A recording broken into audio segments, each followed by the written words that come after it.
Hey! Police officer, open the door. It's the grass. It's the fuzz. Who got down? What are we gonna do? Watch it. Whoa, man, let's play.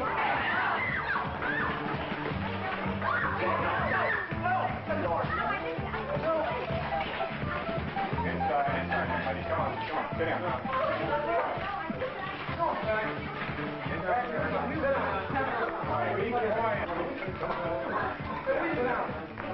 Everybody remain seated where you are. Hey, man, are you putting me on? You mean I can say anything I want to put on this film? Yeah. Then why isn't alcohol made illegal? Flowers and grass.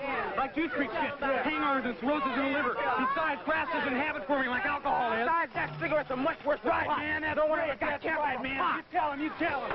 Hey, quit pushing. Guys, Everybody knows that weed is an addiction. You can blow it as much as you want. And quit any time you want. There's nothing wrong with blowing grass. Yeah. 1,000 times, and you'll never go to harder drugs. Don't take any films of me. You're not going to use them anyway. Well, speak your mind, then. Okay, I will. No one has the right to tell me what I can do with my own body, what I can eat, drink, or smoke. This is a free country, and no one has the right to take away my constitutional rights. I didn't do anything. I think it's terrible that the American people have accepted a law that makes smoking a harmless weed illegal. Marijuana is legal all over the world. There's no question about it. Marijuana should be made legal. Now! Now! Make marijuana legal! Make marijuana legal! Make marijuana legal! I told adults anyway. What's the matter? I'm feeling good. Make marijuana legal. Make marijuana legal. Good, bad, right, wrong. That's not where it's at in this film. Right, wrong, good, bad. Those are things for you to decide. Too many people have already decided for themselves, and you, whether grass is good or bad. What's most important is what you think. So without any preaching from this film, let's examine the facts and only the facts. There are too many false impressions and prejudices to do it any other way. Okay, then why isn't alcohol made illegal? It's a lot worse than grass. Like take juice freaks, man, they get hangovers and cirrhosis of the liver. Besides, grass isn't habit forming like alcohol. Right.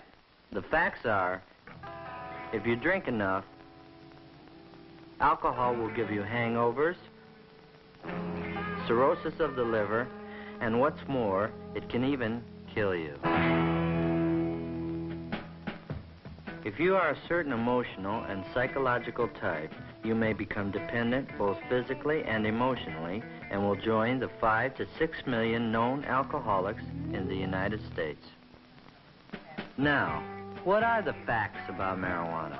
What do doctors and psychiatrists have to say about which is worse for you physically and emotionally, alcohol or marijuana? The facts are, at this time, there are no known damaging physical effects from the use of marijuana. But, unlike alcohol, when you take too much at one time, you don't pass out. You more than likely run the risk of an unpredictable and unpleasant bummer.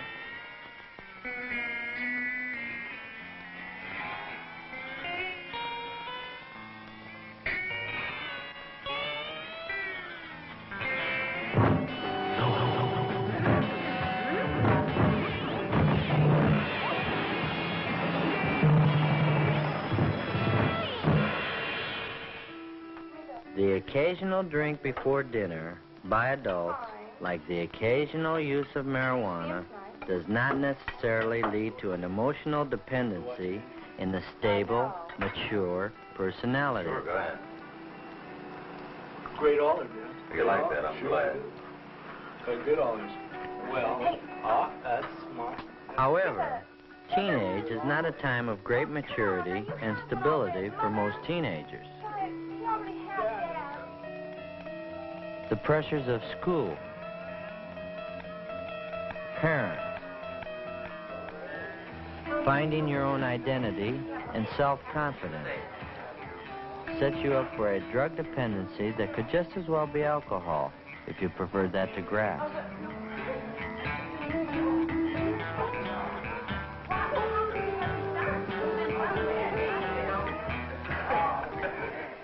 Some adults are not mature or strong enough to stand the pressures of their daily lives.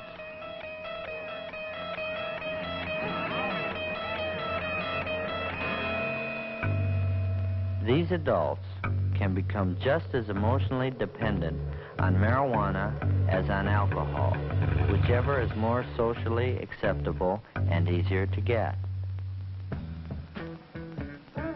Even when the alcoholic is physically withdrawn from his body's need for alcohol, he always goes back to it until he learns how to handle his problems.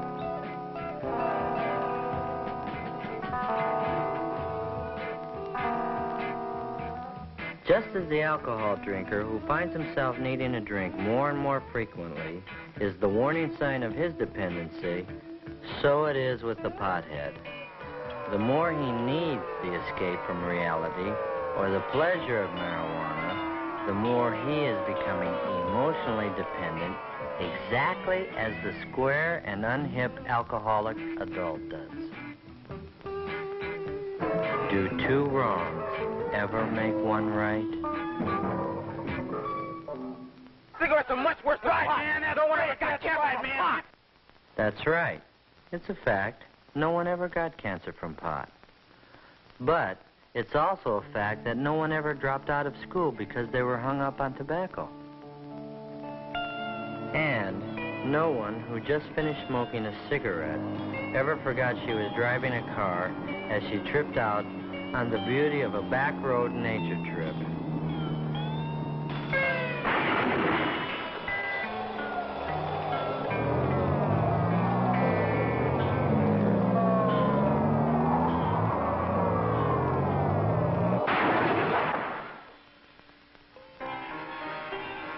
And no cigarette pusher ever tried to turn you onto hard drugs or the needle.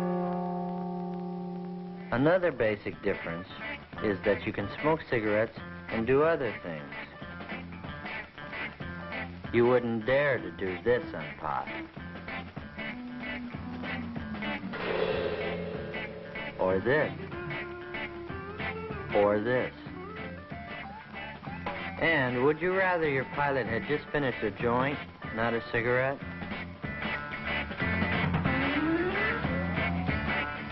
Or your surgeon operating on your heart?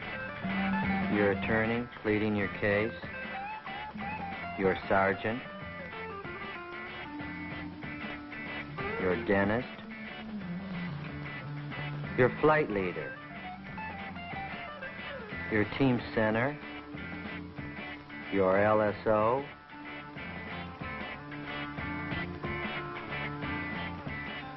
Your school bus driver? Your country's astronauts?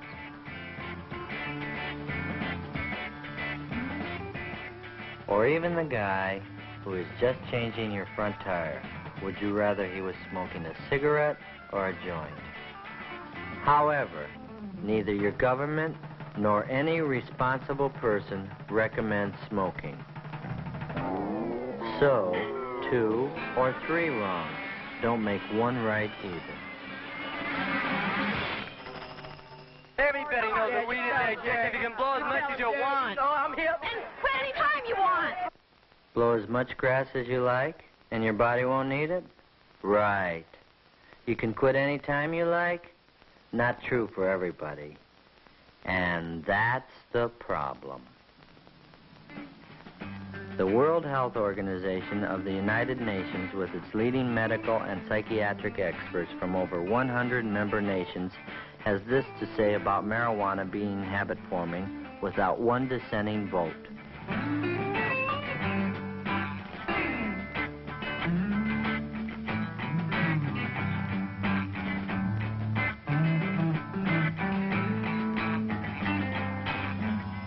There's nothing wrong with blowing crap. Yeah. 1,000 times and you'll never go to harder drugs. That may be true for the great majority who smoke pot, but it's not true for the many thousands who have gone on to acid, amphetamines, barbiturates, and end up on heroin. However, it is not a fact that practically everyone on grass turns into a flaky drug addict. That's just not true. Every informed person knows this. What is true may be discovered in this Narcotics Rehabilitation Center in some of the group therapy sessions, where we will learn what former drug addicts have to say about marijuana turning them onto hard drugs. How many of you started on pot before you started heroin? I did. I did too. I did too. I did. So did I. I did. I did. Me too. Me too. I did. I did. So did I. I did. That means all of you have used marijuana then. Yeah. I was 11 when I first started using. I was about 19. I think it's kind of hard to deal marijuana because it's so bulky, you know, and you have to go through the trouble of chopping it up and cleaning it. I think it's much easier to deal heroin, you know, than marijuana. Really, because, you know, all that bulk and everything, it's much easier just to have a small bag of balloon that you can carry, and then you can cut that up and get a lot more money for it. You know, and all the trouble you have to go through with it, you know, like cutting it up, especially if you get a kilo, you know, you have to cut it up, then you have to clean it, you know, and then you have to roll it and box it, you know, and can it. You know, it's just a big, really big hassle behind it, you know. That's why I think the dealers go on to dealing heroin and then get us to buying heroin. I think if you smoke marijuana or take pills or get loaded in any way at all, that you will be accepted into the dope world and eventually you will have contact with this environment. I definitely think that if you get loaded on marijuana, you are subjected to the environment and it does become readily available to you. That's the way it is, man. You know, when you're around a crowd and you're all smoking weed and then they start using some other drug and you go right ahead along with them and you end up using it and get higher. And then the weed isn't good enough anymore. And then you turn on to heroin, too. Most of you started smoking marijuana when you were introduced to narcotics? I did. I started smoking weed. Did, Not me. For me it was, but I wanted a different high, you know. And weed wasn't, it wasn't good enough, and I heard that heroin and stimulants, crystals, were a better high. And that's why I went to them, you know. Yeah, I'm the same way, man. I guess a lot of people started that way. Speaking for myself, I did. I started on weed and got burned out, and I needed something stronger, so I went to heroin. Well, I started smoking weed, you know, because I was running away from something which was myself. And out of all the, I've run through a lot of highs trying to run away from myself: heroin, LSD, methadone. I like marijuana. I just couldn't handle it myself. I was looking for something else. I myself think really the real reason I started smoking marijuana, man, because usually I was one of the younger dudes from my neighborhood. I wanted to be accepted. I was weak, scared, and from this it led to heroin, and it's just been an endless time of going to jail back and forth, man. I don't like it, and I hope nobody else will use this, not because of the fact that it's bad itself, but what it leads to, man. This is the way I feel. Well, I can only speak for myself, but I imagine some of the other dudes in here feel the same way I do about it, that some people are addictive prone to it. I mean, like myself, I can't handle it because, I mean, this is just the way I am. I use it for an escape. I did it before I came in here. I hope when I go out that I've changed, in which I feel that I have, but I'm a small minority of people that we can't handle anything, you know. Like my alcohol, I can't handle that. I couldn't handle heroin. I mean, weed because I needed something stronger to escape or anything else like that. And there's more people like me that I feel, you know. And I imagine some of the other dudes in here could go along with that. Couldn't handle liquor either. No. Yeah, it's a personality thing where there's a lot of people that can go out there. These are the files of the Research and Statistics Office of this Narcotics Rehabilitation Center. It's like out of 100 drawers, 95 of them are filled with file folders of people who have started on marijuana. The rest started on glue, pills, alcohol, and a few on heroin itself. A more accurate percentage is 78% of the inmates started on marijuana. However, what the computer doesn't say is... There's certain kind of people that will avoid taking care of business and will turn to grass when they get hung up and forget about everything else they're supposed to do when they're behind grass. Marijuana doesn't,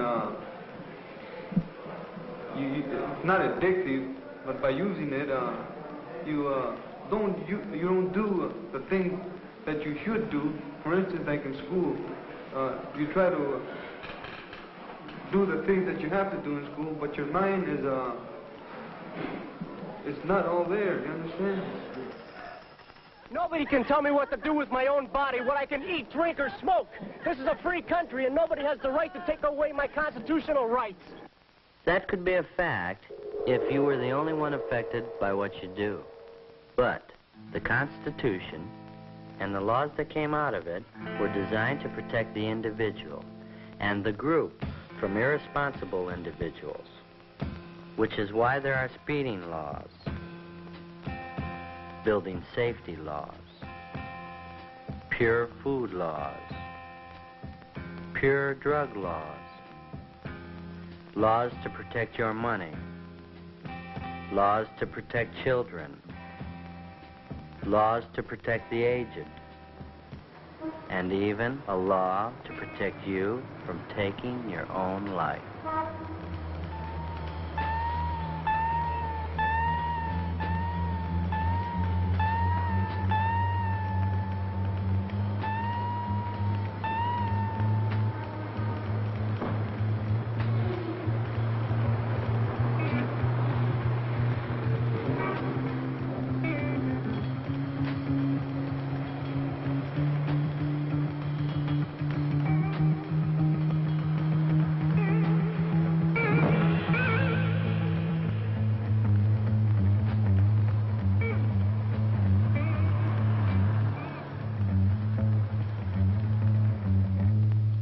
Law after law after law, all of them hopefully designed by a democratic government to protect both the individual and the group.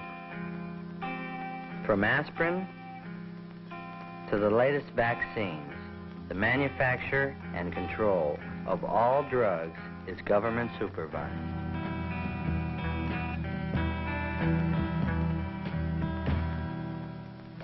Would you really want it any other way? Like without government supervision?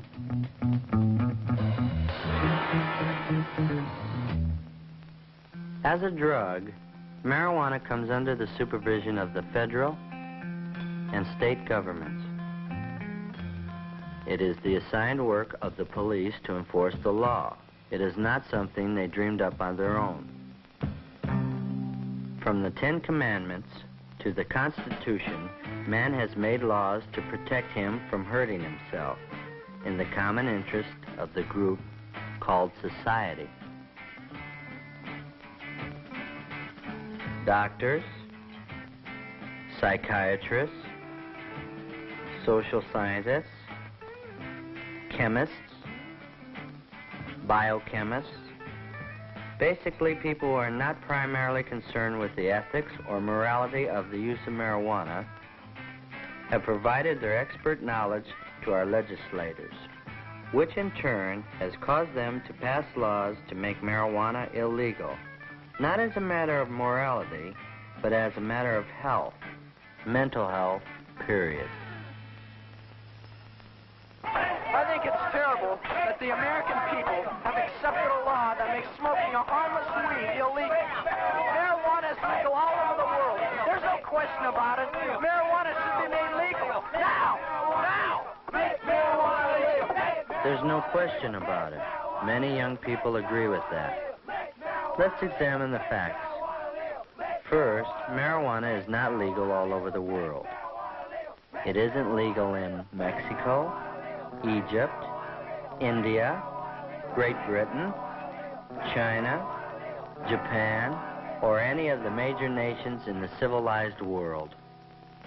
Nigeria is one of the latest countries to make marijuana illegal. Here, the pusher is given the death penalty.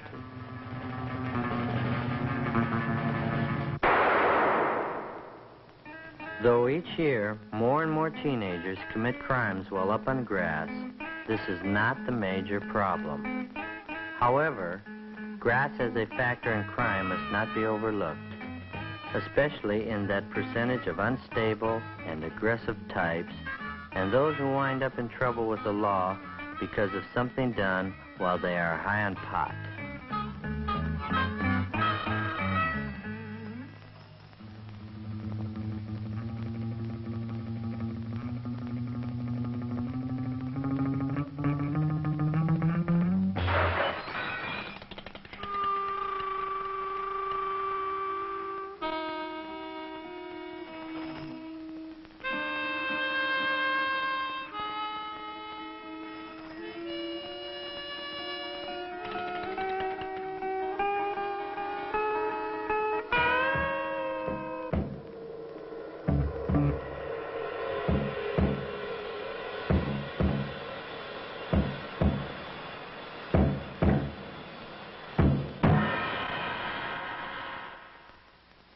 Too many average and decent teenagers smoke pot without committing crimes, except for the illegality of the sale, possession, or the use of it.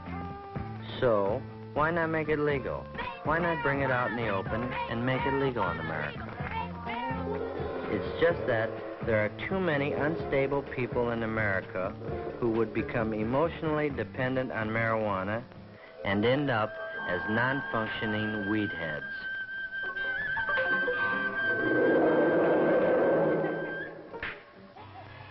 Easy availability and the implied approval of society will, in the opinion of many medical authorities, create a drug dependency problem far more serious than that of the 5 to 6 million alcoholics today. If the acknowledged effect of marijuana is much greater than alcohol, it becomes easy to see why the emotionally unstable and immature may turn to marijuana in even greater numbers than to alcohol, and eventually go to more dangerous drugs in the form of LSD, pills, and heroin. Who, me? Who, me? Who, me? Who, me? It's possible. Who, me? And that's the problem. You can never tell who is so stable and so emotionally secure that they will not become dependent on marijuana or other drugs for pleasure and full-time escape. What's the matter? I'm feeling good. Nothing, baby. Nothing.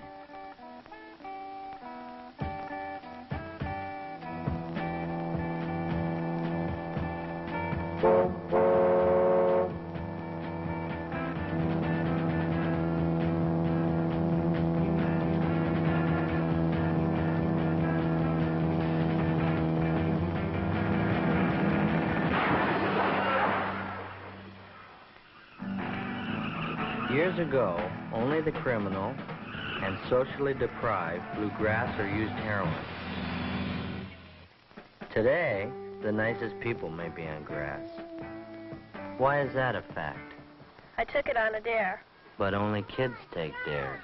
I dare ya! Come on! Jump! Jump! Get it! Jump! Come on, jump! Get it! Jump! Jump! Jump!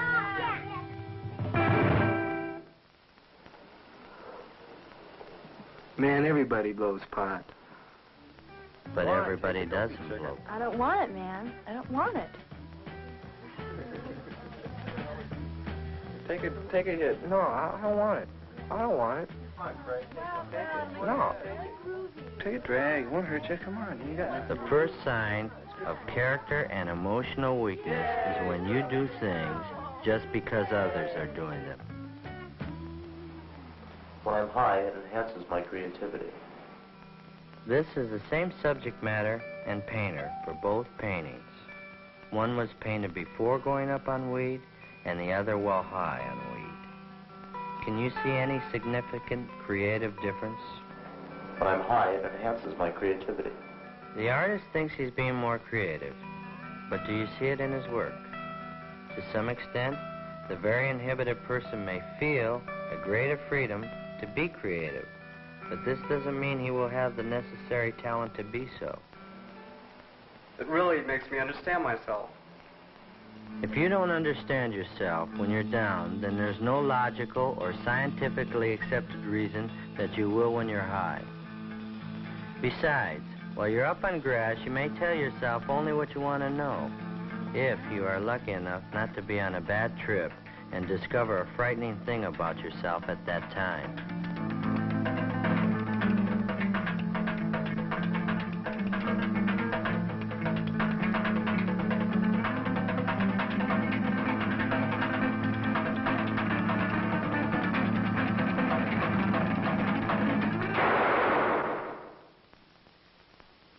Let's face it, the reasons we've heard for blowing grass up to now are like an iceberg.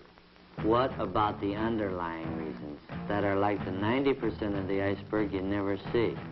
The reasons below the surface that makes teenagers get so hung up on marijuana in spite of what their parents say and in spite of the big risk of being busted. The world stinks. Adults keep making wars. Next war will probably kill everybody on Earth, including me. Parents are hypocrites. They tell us one thing, but then they do another. Why don't they practice what they preach? Why are adults so hung up with making money? That's all they think about. School's a real bummer. Dull teachers, dull subjects. I just can't wait to get out. Why can't we dress the way we want in school? Sure, we're old enough to be drafted, but we're not old enough to vote. Why are they always treating us like children? Adults never have time to listen to us. And when they do, they just don't do what we're saying. If adults like to make war so much, why don't they go and fight in them? I'm better educated than either of my parents, but they don't listen to me. How can I plan for the future with the draft waiting for me? Why don't you come back some other time when everything is all right with us? And in the meantime, I'll do what I want to do here, and you do what you want to do where you live. Dig? Why shouldn't I smoke grass? Why shouldn't I live now and have all the fun I can? If I don't get killed in the war or by the big bomb, all I can look forward to is making money like my father, and I know he isn't happy. You know, sometimes I think it's like a war. Everyone over 30 is the enemy. Over 30? Over 25. Obviously, these are things that bug a lot of the young people. But this time, rather than hear from the establishment, who run newspapers, radio, television, book and magazine publishing companies, political parties, and schools, let's hear from those other teenagers who aren't smoking pot. Not all teenagers are on grass. I'm not, and my close friends aren't. Every time someone wants to turn me on to pot, they tell me I'll discover myself. Well, I don't need that kind of crutch. Besides, I've never seen any potheads come up with any kinds of answers that help them cope with the kind of problems they have, or I have. I think the teenagers of today are very idealistic, but we don't have definite ways of showing it. We're not old enough to vote, and older people are always telling us what to do. You can't blame us too much for fighting back. But I don't think taking drugs is fighting back. The most you can say for it is it's a sign of rebellion. But what we rebel about isn't changed one bit by getting high on marijuana, because when you come back down, nothing's changed. I think that parents have done the best they can. You can't expect them to know all the answers. Lots of us have had a better education than they have, but that doesn't prevent us from profiting from their experience. I think you've got to be real immature to get hung up on pot. Mature people try to find solutions for their problems instead of trying to find new experiences. I say that teenage is the time to put up or shut up, not to gripe and go on a trip inside yourself, but to have guts like our parents have to have, to go out every day and deal with the things in the outside world that bug them too. Mike. I know my parents are too hung up on making money and putting on a show for the neighbors, but that doesn't mean I have to put down money completely, because maybe now I don't need much, but when I get married, I'm going to have to have money for my family too. I just don't have to be as materialistic about it, that's all. The world is changing, and some things are still too hard for our parents to understand. But blowing grass, and that's really a cop-out, and it won't help our parents understand a darn thing. School is like everything else. You only get out of it what you put into it. It's not a party. The way I look at it, I'm here to learn. Even if some of the subjects or the teachers aren't the greatest, I've got to make the best of it. I'm here for an education, and everything extra is just gravy. there really is a communication gap. But I think that if I have better education and better life than my parents, I should make the first move to make that gap become smaller and smaller. From what I've read and from what I've heard, there are millions of adults over 30 who don't like the establishment or going to war any more than we do. I honestly believe that adults are disappointed in us because it's always been expected of young people to try to change things, to make things better, or at least prepare to change things if we don't like them. Not to cop out on life through grass or other drugs. No, not for me. I'm more interested in dropping into the world I live in than turning on, tuning in, and dropping out. I don't like to criticize anybody, but I think that too many teenagers don't have too much purpose. It's like they don't have any goals. I don't mean that they should just be planning to make money and all that, but I think that trying to find something you'll enjoy doing for the rest of your life is the least you can do now, because everybody has to work, even girls before they get married, and even after they do. I think too many teenagers traded in their idealism for a stick of weed. When I see some teenagers acting superior to those of us who don't need drugs to feel good or understand ourselves, I get real bugged. Well, now, you've heard from both sides of the question. But what you do with your life is up to you. If you become a pothead, you risk blowing the most important time of your life, your teenage. That unrepeatable time for you to grow up and to prepare for being an adult that can handle problems and make something meaningful out of life. Or you have the choice to have the courage to see and deal with the world for what it really is. Far, far from perfect, but for you and for me, the only one there is. While it's true that some of you will actually go to the moon and perhaps other planets, it's also true that in a few short years, this world will be your establishment, and you will be the establishment. And what you do or don't do about it will be your scene. You're the generation with the brain power and the opportunity to do more for the human needs of this world than any other generation in history. Let's hope that your teenage children don't have too much criticism about what you did or didn't do because you were on pot.